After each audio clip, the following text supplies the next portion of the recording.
Brian Flores made the news, and I mean this in all sincerity. As a prominent member of the black community here in Rochester, one of the most important voices in town, I want to know what you think about the situation. I absolutely applaud him for bringing it out.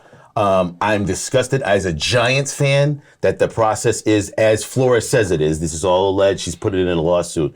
But I'm very disappointed in the fact that... and sum it up a little bit, too. Well, for those that may not know, Flores basically is suing the Giants, the Broncos, and the Dolphins, which is really a serious one, over the discrimination of hiring for a head coaching job. So basically, let me get to the Giants first. First of all, if this is true about the text message between Bill Belichick and Brian Daboll and Brian Flores being confused and leading to the fact that Flores was just about to interview for the Giants position when Bill Belichick sent an errant text message to the wrong Brian to let them know, hey, by the way, I hear you have the job, and then take it back saying, oops, sorry, I messed up. I sent it to the wrong person.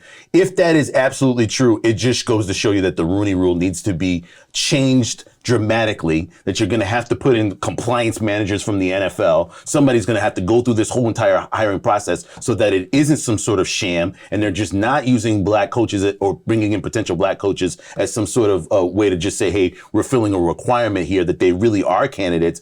I hope Brian Flores wins this lawsuit. I hope he does it loudly, but I know the NFL, they'll try to settle this very quickly right after the Super Bowl, try to sweep it under the rug. But this is a real serious issue, and I applaud Flores because he might not be an NFL head coach after this. Yeah, the landscape really puzzles me. Is it comes up again. Flores hasn't interviewed for a job that he's interested in yet with a team that apparently has already hired Brian Daboll, Bill's former offensive coordinator, as its head coach. And a third-party guy, Bill Belichick, knows this before Flores does. Which goes to the inner network, which goes to what everybody's trying to suppress here, the fact that there is another network inside of the network and that a candidate that's brought in look worse. really isn't a candidate. It's just a candidate to say, hey, here's what we're interested in, but we've already made our decision before we talk to them. So the funniest thing about this, right? 2 hours after this long and detailed lawsuit comes out, and it's pages long. If you haven't read the whole thing, I mean, there are depths to this thing. The NFL comes out and says that the allegations are baseless. That was a hell of a 120-minute investigation you did on this entire thing. And I'll ask this question sincerely, right? Because it's been 20 years now since the Rooney Rule existed. There's one story that we're aware of, right? And that would be Mike Tomlin in Pittsburgh, where they were going to go with Ken Wisenhunt as the head coach. They brought Tomlin in because of the Rooney Rule, and the family was so impressed out in Pittsburgh that they went with Tomlin instead, and we all saw how that went, right? Not that every hire is going to be that successful. What can you do to fix it, even if you bring in compliance officers? Because look at who we're dealing with here, right? You have billionaire business owners who are stubborn in general. Then you have the network within the network, that old boys club. The fact that Belichick knew this stuff. That's shocking to me. I mean, but it's not. I mean, look, you've been around the NFL covering these things. But ahead of a guy who's interviewing for the job. And I made a comment, I said, this looks terrible. And he said, that's what it looks terrible. It is terrible. Yeah, but here's the thing. You're very naive to think this stuff wasn't already happening. So here is my sincere question. If you have a bunch of people that are not progressive, by the way, how did writing end racism in the end zones not completely solve all of this the last couple of years, right? Like, how did that not?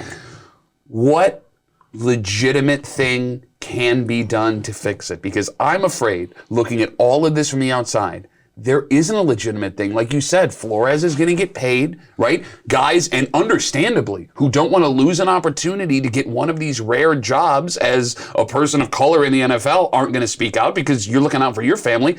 What can be done? What can be done? Last word on it. I honestly not sure exactly immediately, but remember, I don't know if it was on this show last year or the year before. I remember making a comment about making sure you hire NFL coaches after the NFL season, because here's what you're going to run into going into the Super Bowl. What's going to happen here? The NFL can't stay quiet on this. This is going to get brought up. This is not a small thing. Other previous coaches might start to speak up, and now you start looking at maybe Leslie Frazier for the Giants job. Was I really a candidate, or was I brought in as sort of one of those individuals that could have gotten this job but didn't because I'm not in that network? Leslie Frazier spoke on this in an article in Athletic 2 years ago. They asked him about his opportunities as a head coach afterwards, and he talked about he would go to the combine and he would have other coaches and administrators in the league tell him how phenomenal his defenses were doing and how the schemes were amazing, yet he never was interviewed for head coaching jobs. He had an interview with the Chicago Bears that everybody on the outside knew, I mean, Frazier including him probably, there was a sham interview. And he's at the point now where his age might restrict him from becoming a head coach because you want to move forward with a guy 5 to 10 years playing down the road. Like, look, you look at guys like McDaniels, you look at guys like Chip Kelly, you look at guys like former Bills coach who I despise, Doug Marrone. Those guys are all getting multiple opportunities. Why does a guy like Frazier not get multiple opportunities? Why does a guy like Hugh Jackson, who, by the way, infers this week that he was paid to lose games while in Cleveland, hold on to one job and never get a shot again? Like Eric Bieniemy, look at all the number one guy for the last 3 years gets no head coaching job. It's all there.